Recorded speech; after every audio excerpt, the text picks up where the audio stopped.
Secretary General to the United Nations, President of the General Assembly, distinguished heads of delegations, Excellencies, ladies and gentlemen. Mr. President, I come to you straight from the front line of the war on climate change. With physical and emotional difficulty, I have left my bleeding nation to be with you here today because these are the moments for which the United Nations exists. It is why we, collectively, have always respected and hold dear the values of this institution. We congratulate you, Mr. President, on your appointment and wish you well in upholding the ideals of humanity's greatest invention. And in keeping with this institution's regard for fraternity, we take this opportunity to express our condolences to our brothers and sisters in Antigua and Barbuda, Anguilla, Cuba, St. Martin, St. Thomas, the British Virgin Islands, the Turks and Caicos Islands, Puerto Rico, and the Dominican Republic, and also to those who have suffered losses in our host country, the United States, in Texas and Florida.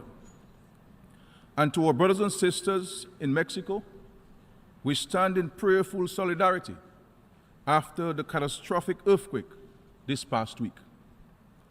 Mr. President, warmer air and sea temperatures have permanently altered the climate between the tropics of Cancer and Capricorn.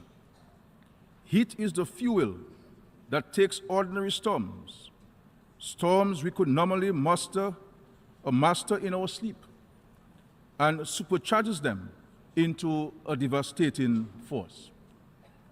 In the past, we would prepare for one heavy storm a year. Now, thousands of storms form on a breeze in the mid-Atlantic and line up to pound us with maximum force and fury. Before this century, no other generation had seen more than one Category 5 hurricane in their lifetime. In this century, this has happened twice, and notably, it has happened in the space of just 2 weeks. And may I add, Mr. President, that we are only midway into this year's hurricane season. In the case of Dominica, it has been only 2 years since we lost lives and endured substantial physical and infrastructural damage from the ravages of floods and mudslides of Tropical Storm Erica. Mr. President, to deny climate change is to procrastinate while the earth sinks. It is to deny a truth we have just lived.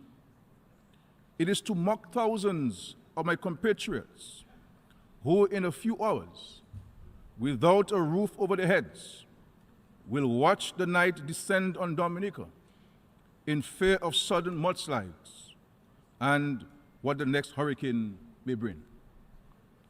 We as a country and as a region did not start this war against nature. We did not provoke it. The war has come to us. Mr. President, my fellow leaders, there is no more time for conversation. There is little time left for action. While the big countries talk, the small island nations suffer. We need action, and we need it now, Mr. President. We in the Caribbean do not produce greenhouse gases or sulfate aerosols. We do not pollute or overfish our oceans. We have made no contribution to global warming that can move the needle. But yet, we are among the main victims on the front line. In the Commonwealth of Dominica, we have long pursued and respected an existence that preserves our little Eden. The Montropitans has been a national park for 40 years and a UNESCO World Heritage Site for 20. Our livelihoods are part of our ecosystem. This is how my people and my country earn and survive. But what is our reality at this moment?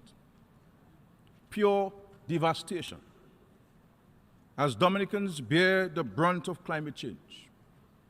I repeat, we are shouldering the consequences of the actions of others, actions that endanger our very existence, and all for the enrichment of a few elsewhere. Mr. President, we dug graves today in Dominica. We buried loved ones yesterday, and I am sure that as I return home tomorrow, we shall discover additional fatalities as a consequence of this encounter. Our homes are flattened, our buildings roofless, our water pipes smashed, and road infrastructure destroyed. Our hospital is without power, and schools have disappeared beneath the rubble. Our crops are uprooted. Where there was green, there is now only dust and dirt.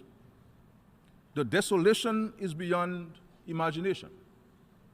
Mr. President, fellow leaders, the stars have fallen. Eden is broken. The nation of Dominica has come here to declare an international humanitarian emergency, one that is centered in Dominica, but also encompasses many of our neighbors, including our sister isle, Antigua, which had to evacuate its citizens from Barbuda.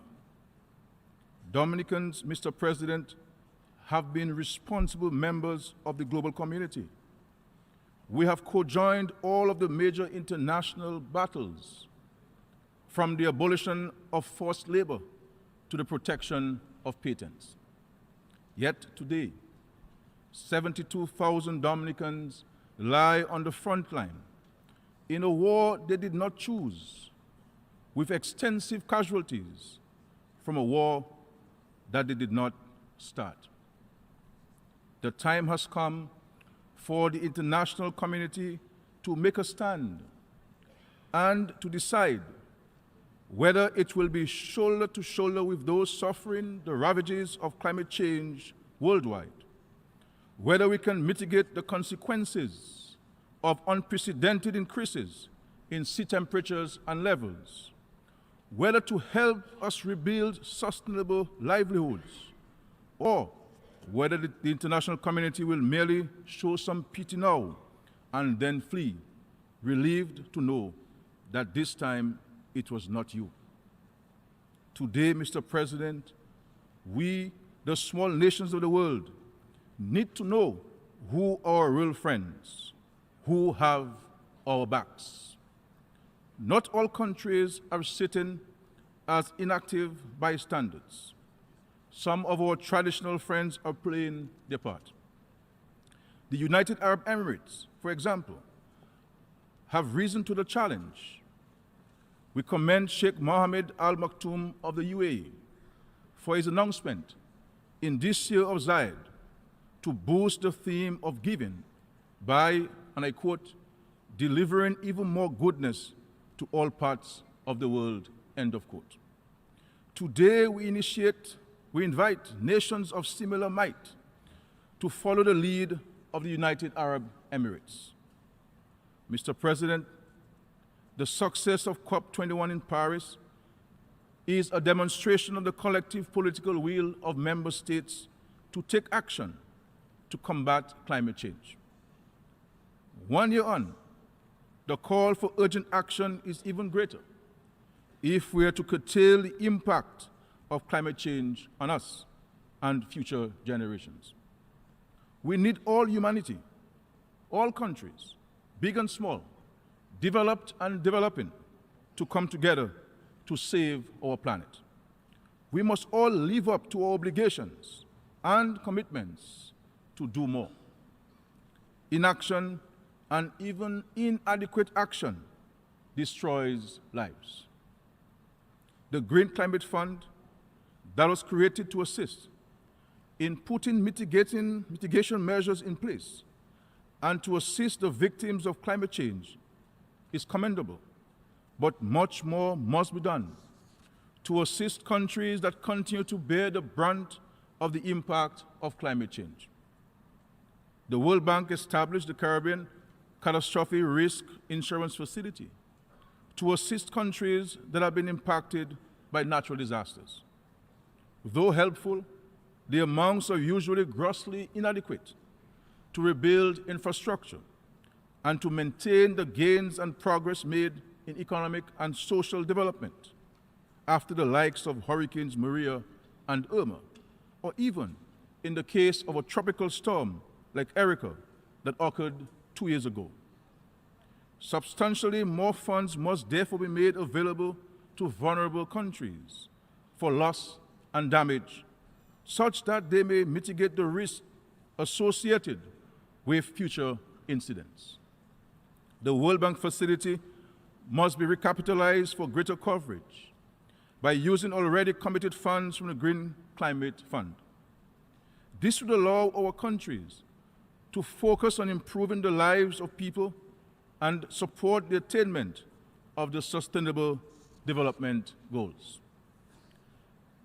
It will allow us to rebuild our nation, not as it was, but in a manner that is far more capable to meet the realities of rising sea levels and warmer oceans.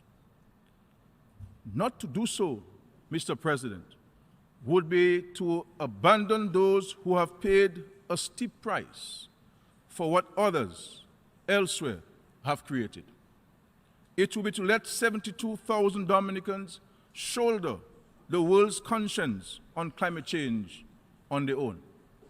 Today, we ask you not to express your sympathies this week, but then hope our eyes do not meet next week. Let these extraordinary events elicit extraordinary efforts to rebuild nations sustainably. Let these extraordinary events unleash the innovation and creativity of global citizens to speak a new paradigm of green economic development that stabilizes and reverses the consequences of human-induced global warming. Let it spark 1,000 points of light, not shame. Let us take serious action against the realities of climate change. And I promise you, Mr. President, that Dominicans and other Caribbean citizens will play our part. We are in shock, but we are not stooped. We cry, but do not despair. We will rise because Dominican people are strong, because Caribbean people are resilient. We will rebuild our Garden of Eden again for our children and for future generations. Mr. President, as a result of Tropical Storm Erica in 2015, we committed to creating a National Vulnerability Risk and Resilience Fund to improve the ability of our government to respond to the impact of natural disasters.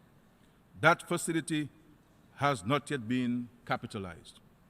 We intended to place funds from our own treasury on an annual basis, but our capacity to earn has now been significantly compromised, even before we have gotten it off the ground. Today, we need all the things required in a natural disaster that has affected an entire nation. We need water, food, and emergency shelter. We need roads, bridges, and new infrastructure. But we also need capabilities of delivery. I call upon those with substantial military capacities to lend us the rescue and rebuilding equipment that may be standing idle, waiting for a war. Let Dominica today be that war. because currently our landscape reflects a zone of war.